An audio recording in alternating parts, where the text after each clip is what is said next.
Boa noite, amada Igreja do Senhor e Salvador Jesus Cristo. Estamos aqui para mais um momento, abençoado com Deus, onde podemos orar uns pelos outros, onde podemos interceder, onde podemos agradecer, onde podemos nos alegrar, onde podemos chorar. A Bíblia diz que nós devemos nos alegrar com os que se alegram, chorar com os que choram. Então nós temos todas essas possibilidades como igreja, juntos em unidade. Nesta noite nós vamos aprender mais um pouquinho sobre o poder transformador de Jesus, o poder de cura de Jesus, o poder, digamos assim, de ação, de libertação, Então, louvamos a Deus, porque temos um Deus que é todo poderoso, em quem podemos confiar, em quem podemos realmente colocar todas as nossas ansiedades, todos os nossos anseios. Eu quero convidar os amados a abrirem suas Bíblias no Evangelho de Lucas. Nós vamos ler aí no capítulo 8, a partir do versículo 26. Vamos fazer essa leitura e ter uma breve reflexão sobre a libertação aqui desse camarada, não é? Uma palavra que vai nos remeter ao alívio, assim como qualquer coisa que nos oprime, de repente nós passando ou superando, ficamos aliviados. Então, a mesma coisa acontece em problema sério. Eu entendo que na vida desse gadareno aqui, esse homem de Gadara, junto à comunidade aí dos Gerasenos, Então eu quero convidar você aí no capítulo 8, versículo 26, para estarmos lendo, fazendo essa leitura.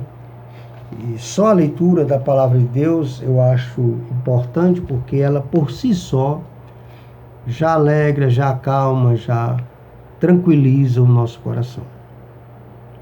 Diz assim: E chegaram à terra dos Gerasenos, defronte a Galiléia.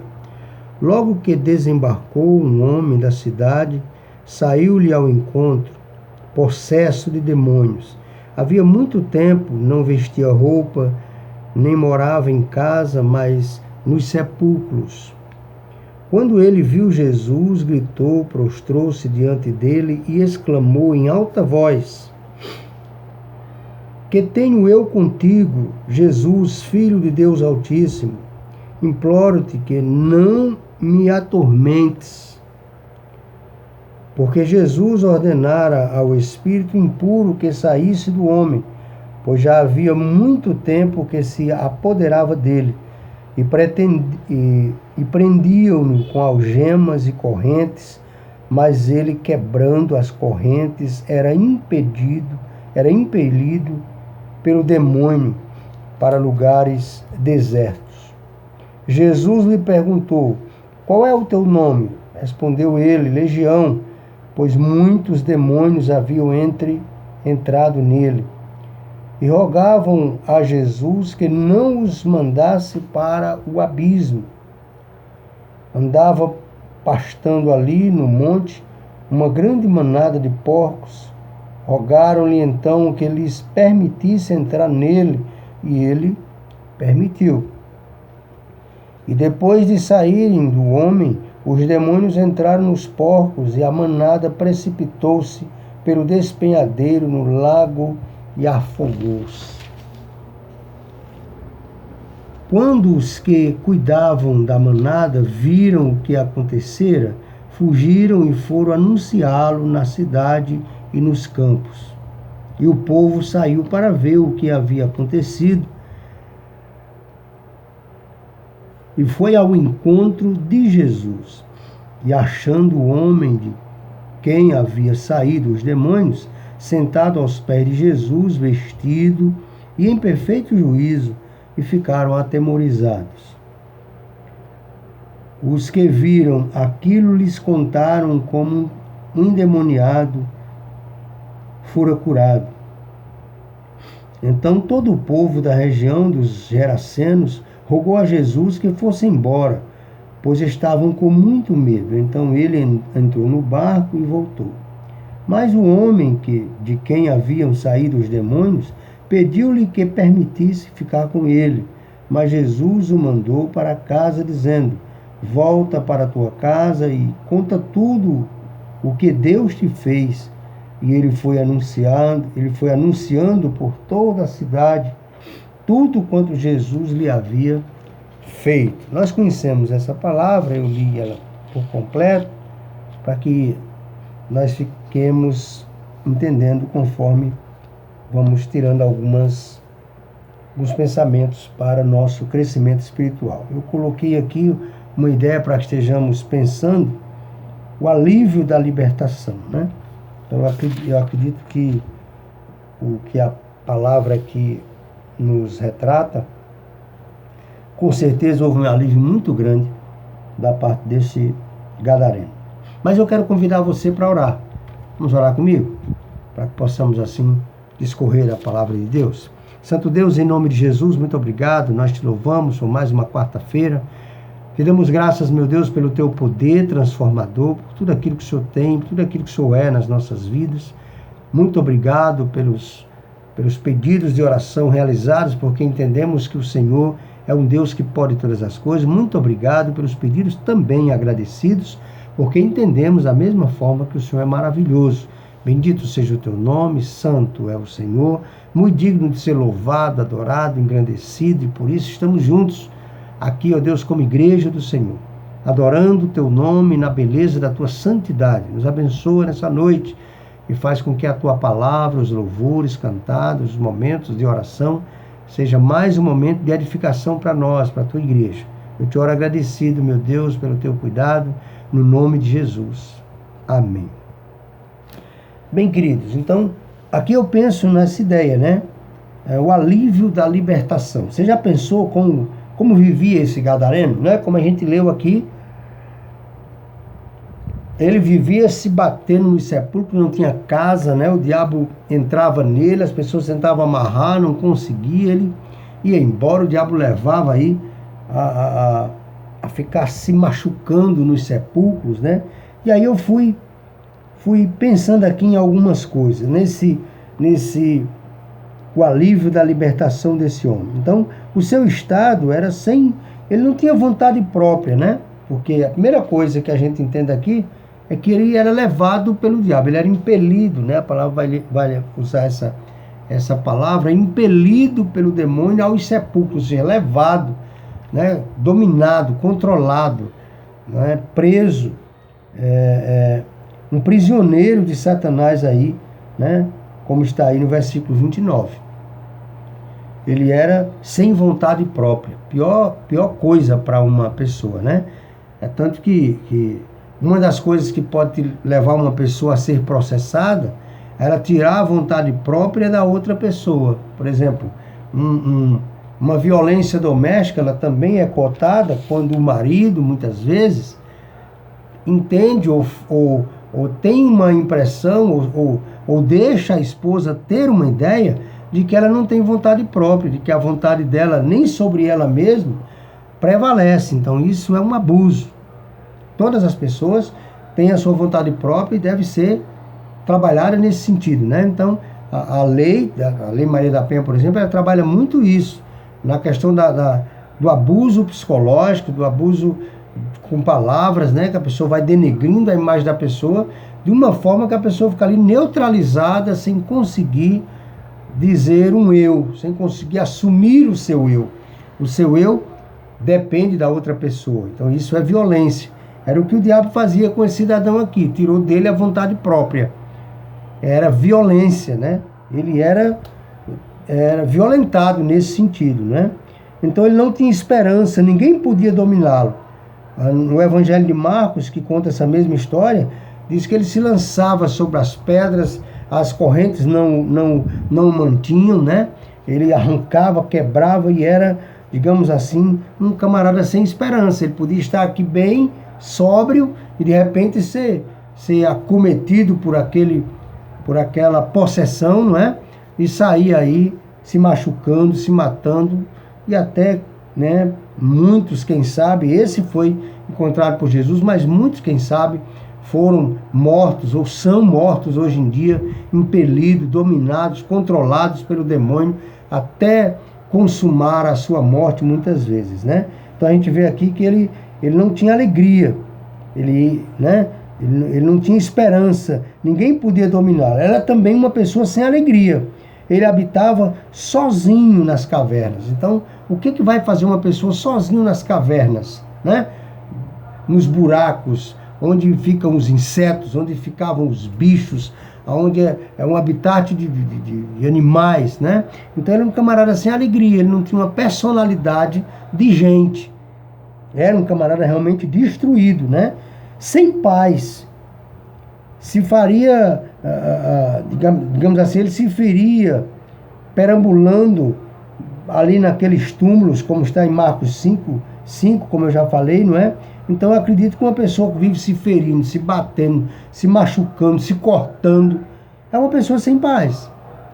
É um tormento tão agoniado na cabeça dela, que ela se torna uma pessoa sem paz, e sendo uma pessoa sem paz, ela tende a se machucar, ela tende a se maltratar. Era assim que vivia esse gadareno, era assim que vivia esse camarada aqui, né? Era assim que ele era acometido desses problemas, dessas dificuldades, e a falta de paz fazia com que ele se jogasse ali nos sepulcros, fazia com que ele se maltratasse ali no sepulcro, e claro que não era a vontade dele, não era o que ele queria, né? Então, a sua experiência, quando a gente começa a pensar na sua experiência, a gente começa a dizer assim, puxa vida, né? Para mim, a experiência maravilhosa que ele teve foi esse encontro com Jesus, né? Porque a vida dele era realmente de amargura. Agora, a sua experiência fantástica foi esse encontro com Jesus, né? Porque vai dizer que Jesus vai entrando ali na aldeia e ele vai tendo aquele encontro com Jesus, ele vai tendo aquele seu momento, né? Aquele seu instante chegou, né? Então, a autoridade de Jesus, que é mostrada aqui no versículo 28, né? É que também me chama a atenção, né? Ó, a autoridade de Jesus aqui no versículo 28, se você quiser observar comigo, você vai ver, ó, diz assim, ó, versículo 28. Quando viu Jesus, gritou. Então, eu quero lhe chamar a atenção para esse momento aqui. Os demônios usaram o corpo, a boca daquele rapaz, para falar com Jesus.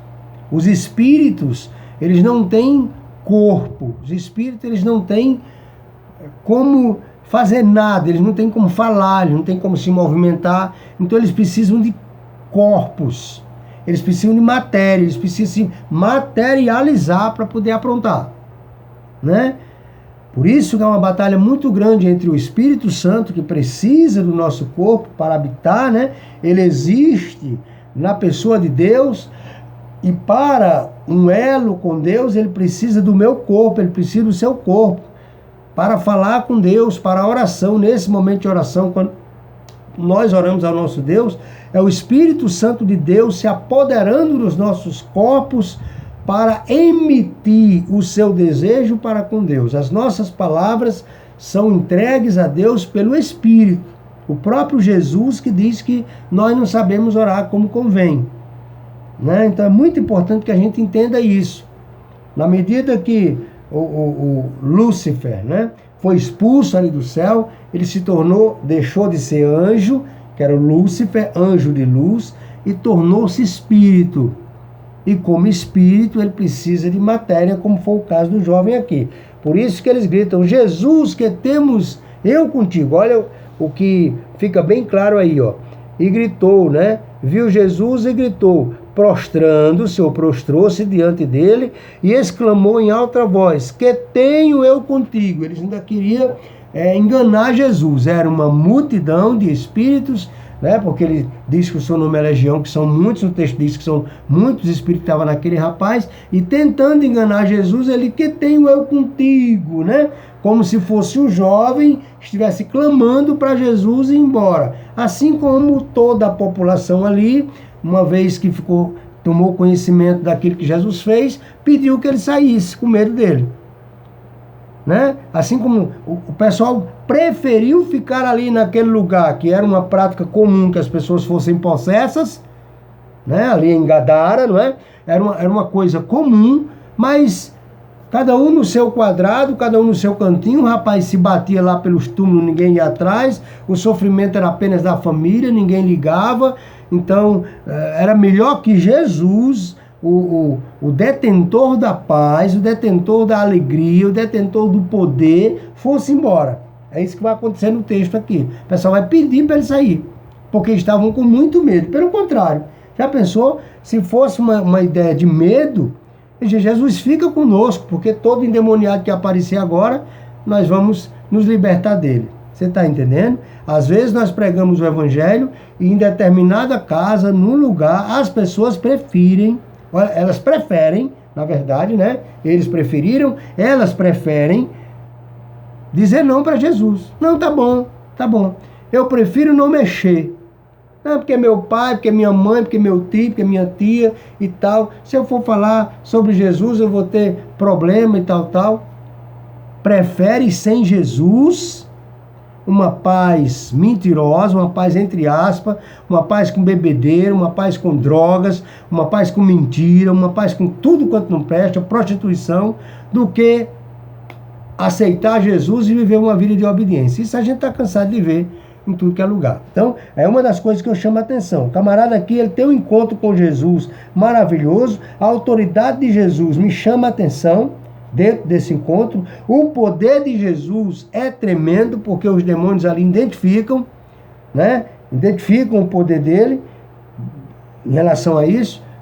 Eles não nos atormente, não nos manda embora, manda a gente para outro corpo, para outro lugar e tal. E eles mesmos sugerem os porcos. O texto vai dizer que havia ali uma manada de porcos e os espíritos sugerem entrar naqueles porcos, porque o diabo, a Bíblia diz, veio para matar, roubar e destruir. Então eles precipitam todos aqueles quase 2.000 porcos despenhadeiro abaixo e os mata afogado.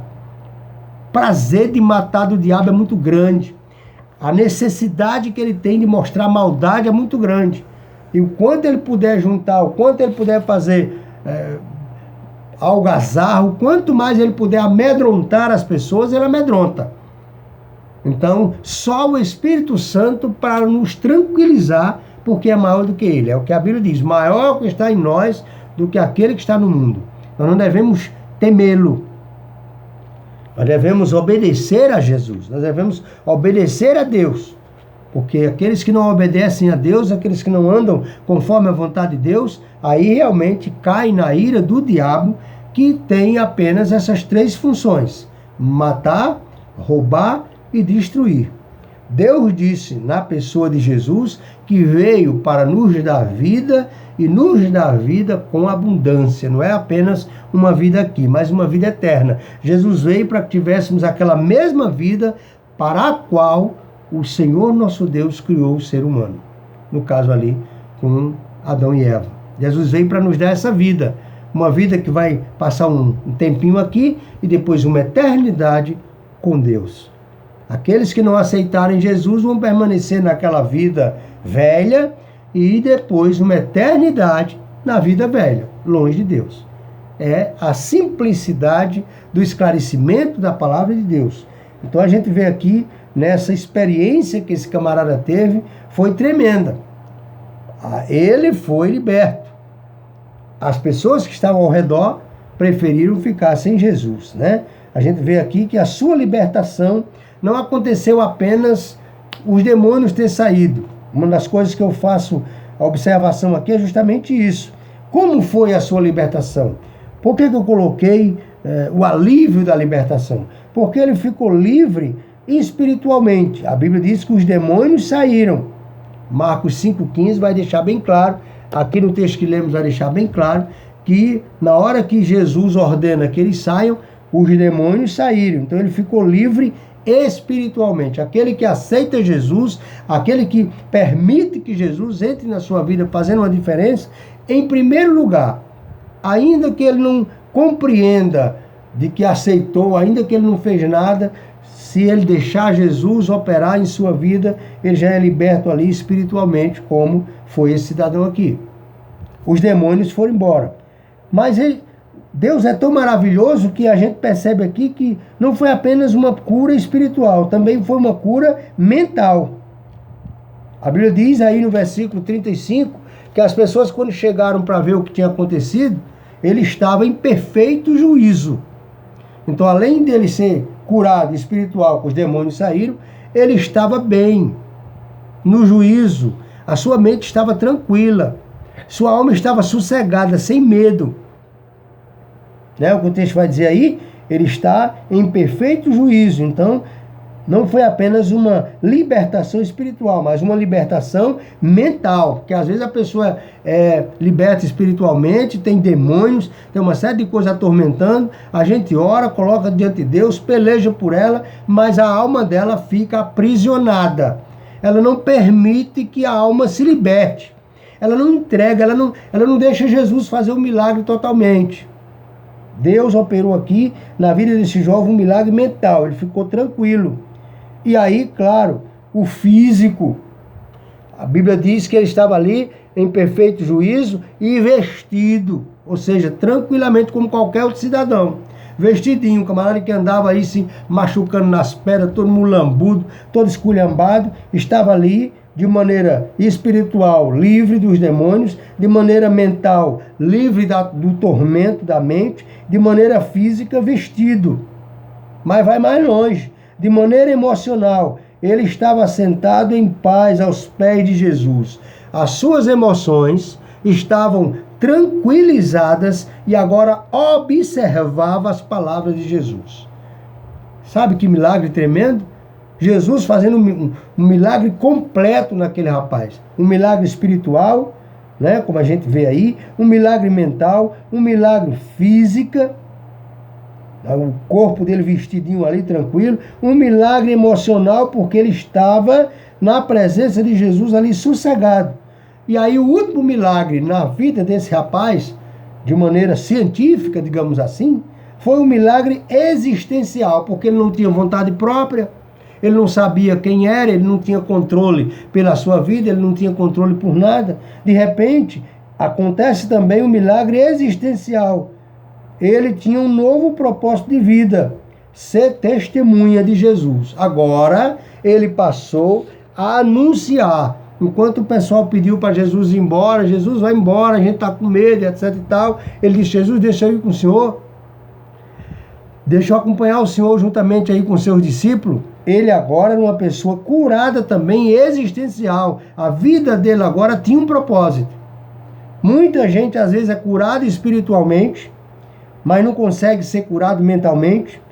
É curado fisicamente, seu corpo passa a ter respaldos de saúde, né? É curado emocionalmente, porque ele começa a compreender as coisas boas de Deus. É curado existencialmente, e alguns têm essas outras curas todas, mas fica assim, uma vida sem propósito. Quem tem uma vida sem propósito não foi curado de maneira existencial. Eu existo para o louvor da glória de Deus, ou daquele que me restaurou.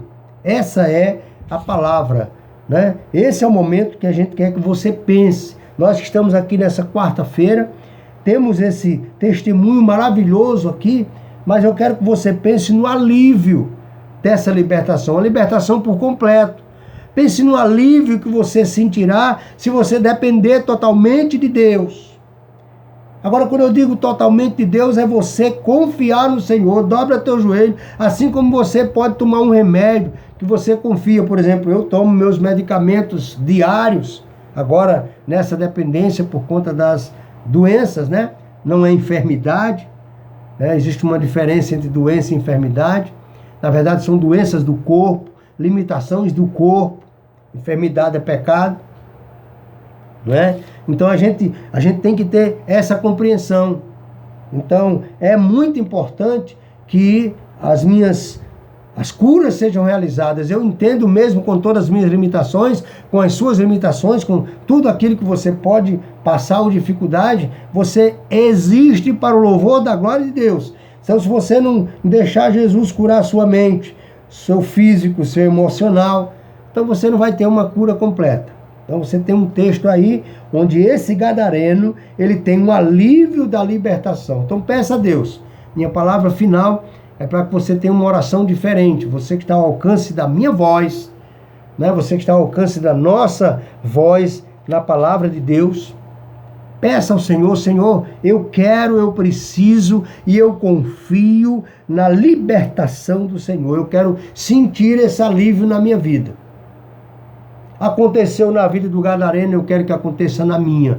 Eu quero que o Senhor me faça espiritualmente compreender que eu estou bem, que eu tenha um elo contigo, que eu tenha uma comunhão contigo. Eu quero que de maneira mental eu possa estar bem com o Senhor, eu não tenha confusão na minha mente, eu não tenha desespero na minha mente, eu não tenha opressão na minha mente. Eu quero receber essa cura do Senhor.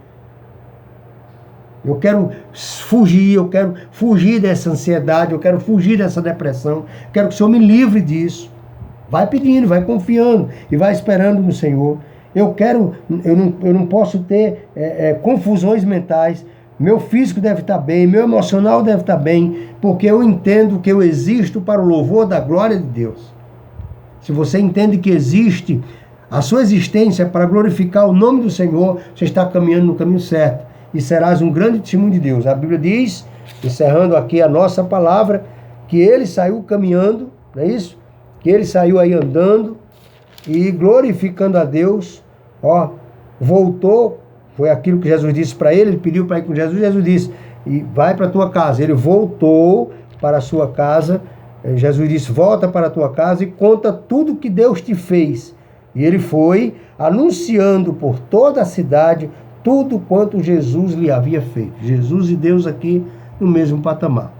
Que a graça do Senhor nosso Deus cubra o nosso coração com essa bênção maravilhosa, que nós possamos entender a graça do Senhor nas nossas vidas. Boa noite e que a graça do Senhor seja conosco mais uma quarta-feira. Entenda, você existe para o louvor da glória de Deus e todas as coisas cooperam para o bem daqueles que amam a Deus, os que são chamados segundo o seu propósito. Creia nisso e Deus abençoe. Que a graça do Senhor seja com você.